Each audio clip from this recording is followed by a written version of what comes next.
evening, everybody. I'm Rekha. I represent Milestone Visual Development Center.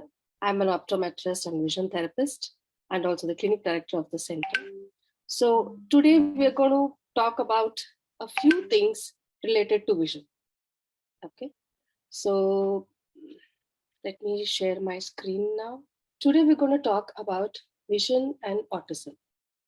So before we go anything further about what is vision therapy, why do we need vision therapy, how does it help children with autism spectrum disorder, let us start with the basic understanding of what's vision. So vision, according to you and me till now, has been what? Seeing or making out what you're seeing, or understanding what is it that you're seeing, or just reading a chart, or just reading a near chart, or just reading the words, reading the letters, or recognizing a picture, recognizing an object. So what is vision? So is vision just this, or does it mean anything more than what we know of it to be? Let us see what it involves. So to put it in simple forms, there are three tiers of vision. One is, how does the brain process visual information? Can the information get to the brain efficiently? And can the information get into the eye? Now, wait a minute. Does it happen in this format? Absolutely no. So let's start again. So can the information get into the eye? So whatever you're seeing, the image, is the image formed on the retina or the back part of the eye? So is the information getting into the eye without any obstruction? And from there, is the information passing on to the brain effectively? So whatever the image has been captured on the retina, is the same image being transferred to the brain? And how does the brain function, process this visual information and send it back to the eye? So there are three different pathways which encompass the term what we mean as vision.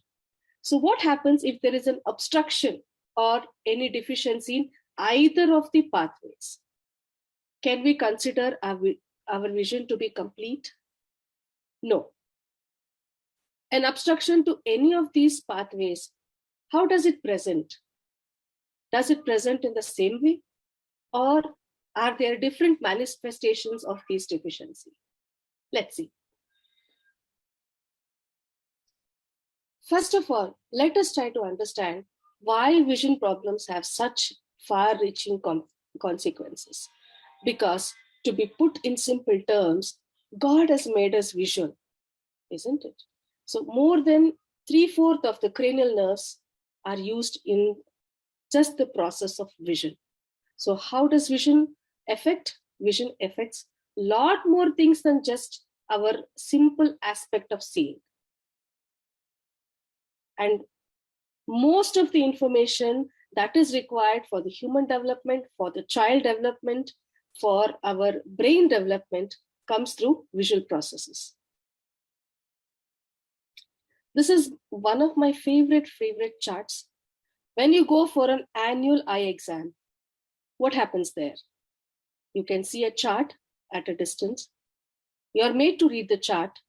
And if you're able to read the last line of the chart, your vision is perfect. You're giving one more chart for the near. And if you're able to read the last line of the chart, your vision is perfect.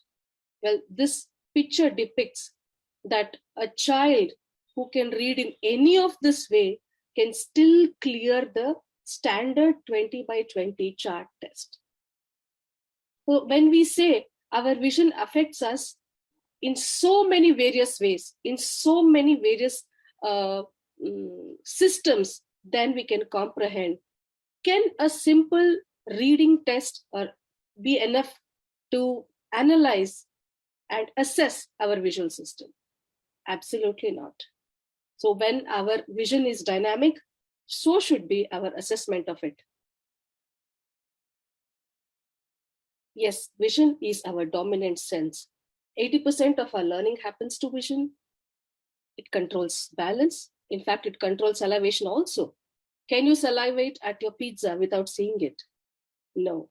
Vision is required for even fine motor function. And vision, as understood, it's not only sensory, vision is motor.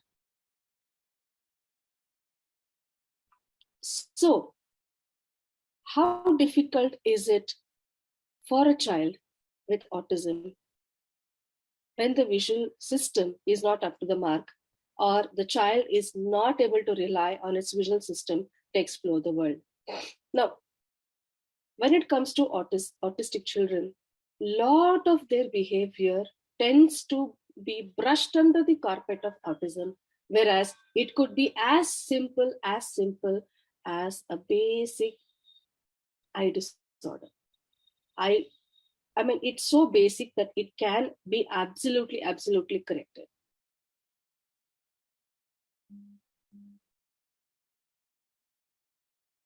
Before we go into any further, let us see what are the components of vision. They're visual efficiency and visual perception. So what does visual efficiency see? The visual acuity, that is the chart which you read. How accurately can you see it? How clearly can you see it? That is a clarity.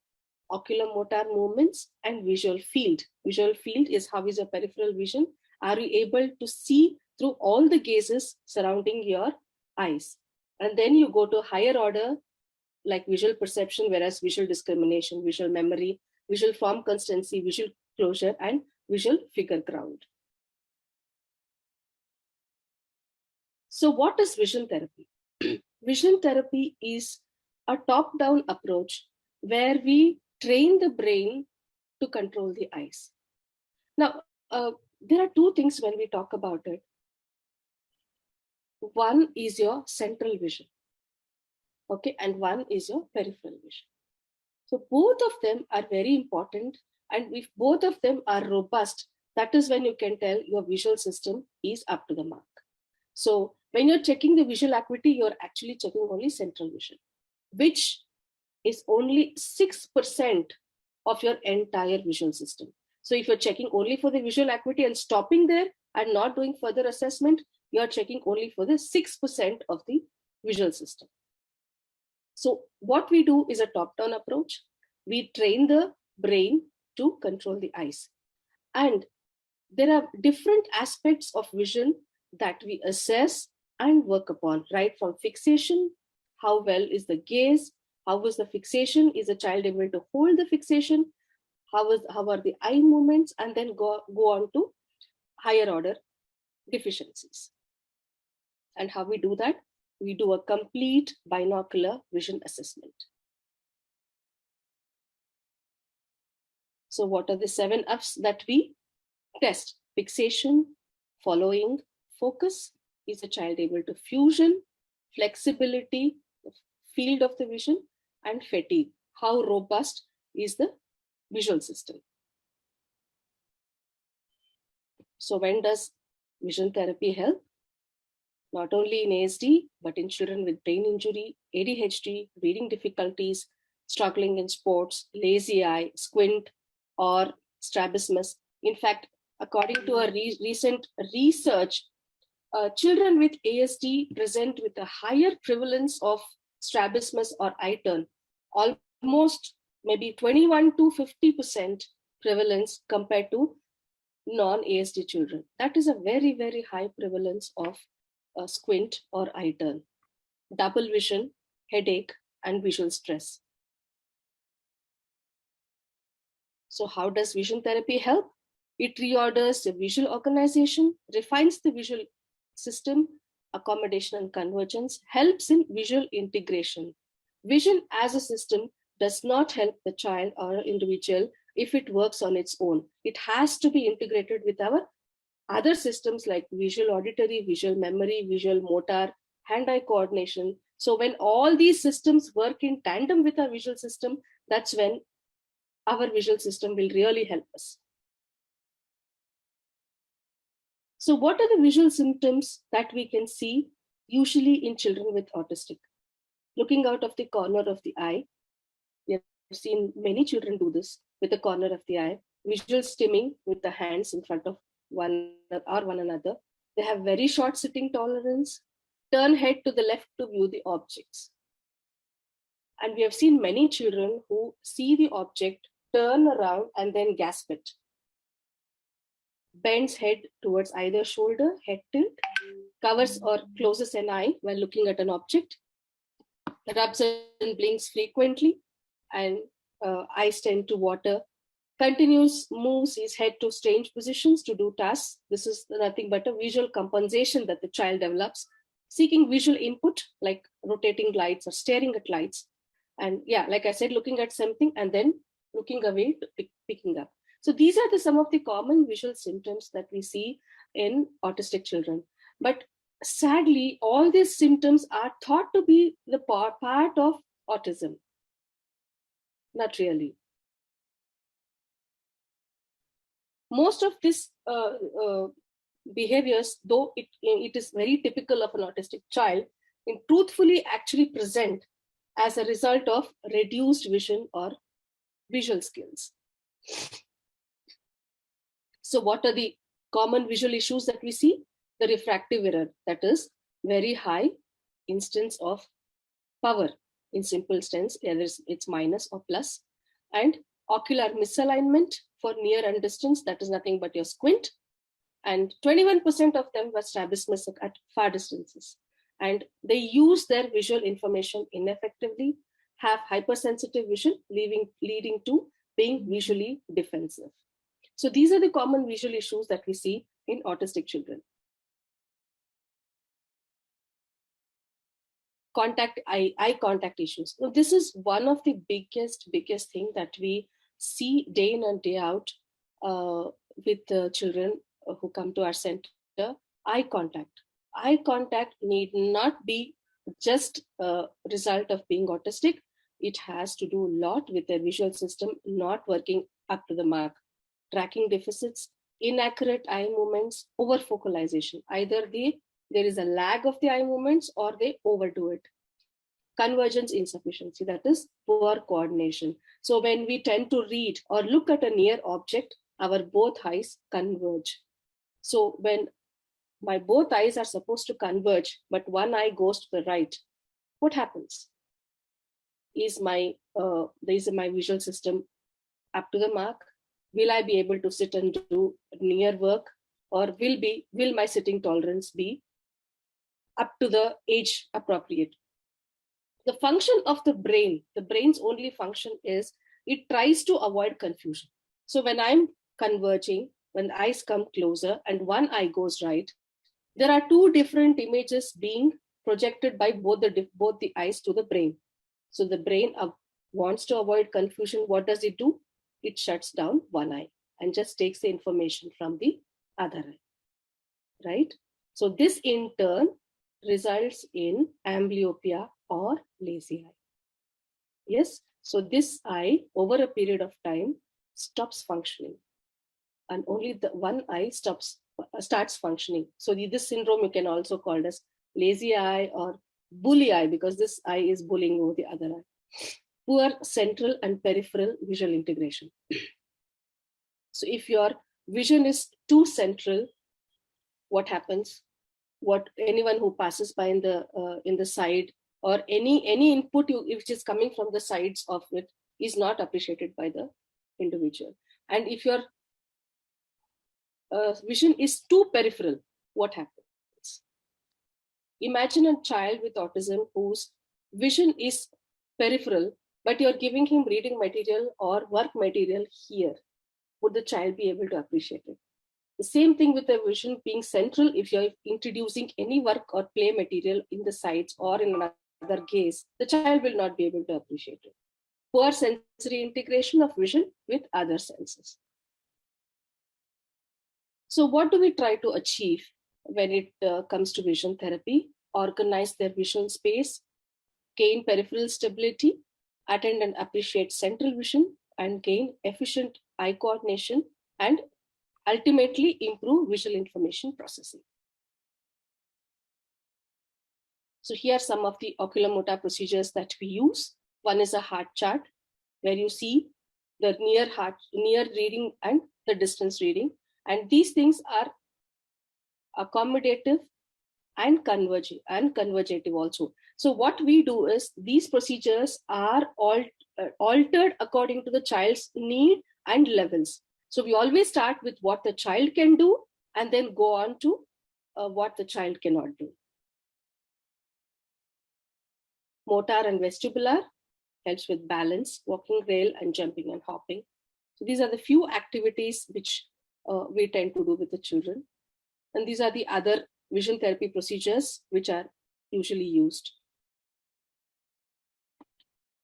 As it say, when vision is working well, it guides and leads, and when it's not, it interferes. Now, at this point, this one thing which I would want to tell to our viewers: can't read or can't say doesn't mean can't see. A child with any neurological disorder will not function or react to you the way you would want them to. It is for us to elicit response. It is for us to, rely more on our objective tests to know what's happening with the child. And more so, we need to give the child lot of space and lot of time for to assess and to know where the child is facing an issue.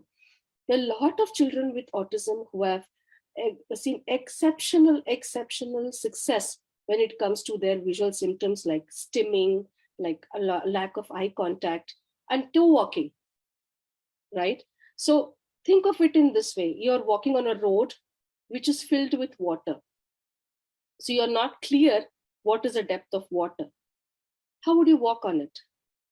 Wouldn't you tiptoe on it and walk? That's exactly what's happening with this child. The child is not able to, the visual system of the child is not robust enough to guide the child as to where is the ground, how low it is, how high it is. That information is not being processed properly by the visual system. So the child tends to tiptoe. Be very careful as to where it's walking. What about being clumsy? So there's something called as visual spatial skill. One thing I need to know what is the object. And the second thing I need to know is where is the object? Where is the object in terms of me? In the sense, what is the distance between me and the object? These visual information, if it is the system is not up to the date, that visual information is not provided to the child. So it tends to get clumsy, it hits the sofa or hits the door, and it hits to the various objects that surround it, not able to appreciate. If you're placing 10 objects, there's something called as visual crowding. So if you tell the child to pick one object, no, the child is lost. So these are the things which are totally related to vision. But as I said, I cannot say it enough that it gets brushed under the carpet of the child having a label, whether it is autistic, whether it is CP, whether it's Downs, or whether any label, or for that matter, even a slow learner or a dyslexic. So what do we need to do? We need to have a complete binocular vision assessment. A binocular vision assessment starts with the clarity, the visual acuity, and goes on to test how is the accommodation of the child. How are the basic eye movements? If the child is able to fixate on a target in front of it, and is it able to track?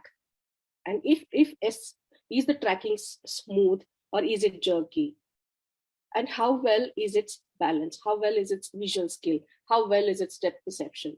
How well is its convergence? What is happening to the eyes when it coming near? Many of time we see children being tested, young children, very young children being tested for the distance of 6 meters, whereas the child's world as it is very near, isn't it? So if you're not checking as to what is happening to the child in this space, we are leaving a lot of information. So what tests we do for the distance, we ought to do it for near also. How well and how is the balance? Okay, and how well is the grasp? Is a child able to process? Is a child able to how is a head tilt, how is the gait. So it is a complete binocular vision assessment that gives us out a lot of things a child has. So these are some of the happy faces like they say, the proof is in the pudding. So these are some of the happy faces of the children at our center who come with us and enjoy their journey with us. And it's been a very, very satisfying and very great achievement that we are able to do with these children. And again, before I end, I would want to say that vision is lot more than what we think of it to be. Vision affects children and elders and adults in many other ways than was previously known. So always opt for a complete binocular vision assessment near your center and insist on knowing how well the other faculties, all the faculties of your children are working. Thank you.